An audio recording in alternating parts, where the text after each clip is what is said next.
हमनी के बात हो। आजू एक दिन बाटे अंतिम मुलाकात हो। अब नहीं हो कि जानू हमनी के बात हो। आजू एक दिन बाटे अंतिम मुलाकात हो। अरे ये का कहत रहा, ऐसे मत बोला। सच बाए जान, ऐसे जानी कह जानू हमनी के बात हो। एक बेरी कइल जाई और मुलाकात हो। ऐसे जानी कह जानू हमनी के बात हो। एक बेरी कइल जाई और मुलाकात हो। जौन कहतनी पूरा कर दलसा, जौन कहतनी पूरा कर दलसा। तमाड़ो में तू ही लेके आई हम जनुआ परीक्षा बेकलस। अमाड़ो में तू ही लेके आई हम जनुआ परीक्षा बेकलस। ठीक बाए जान।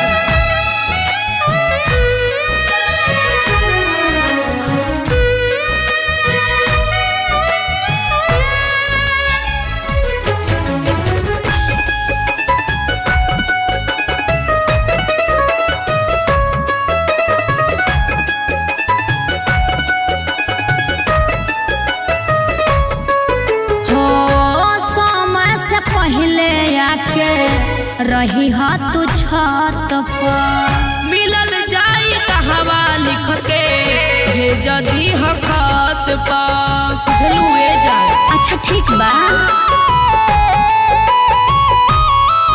हाँ समय से पहले आके रही हा तू छत पर, मिलल जाई कहवा लिख के भेज दी खत पर।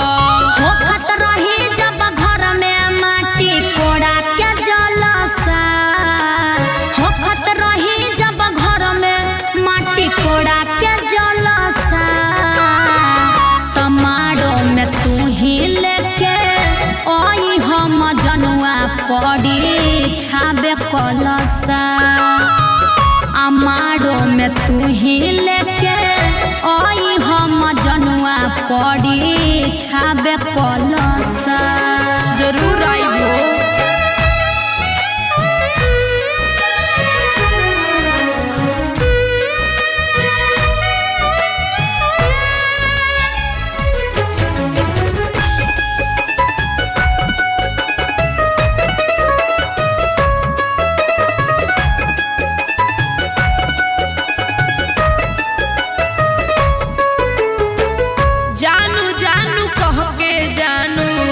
के हके पुकार दियम रोहता से भर नजरे निहार। साचो में अइहा जरूर। ठीक बा हो। जानू जानू कह के जानू के हके पुकार। चाह के विशाल नहीं तोह के विसार। इहे बा हमारा मन के सुनल अंतिम मनसा। इहे बा हमारा मन के सुनल अंतिम मनसा। तमाड़ो में तू ही लेके आई हम जनुआ परीक्षा बेकलसा।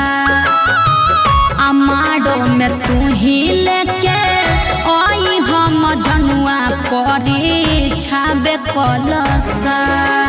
जैसन तहार इच्छा हो।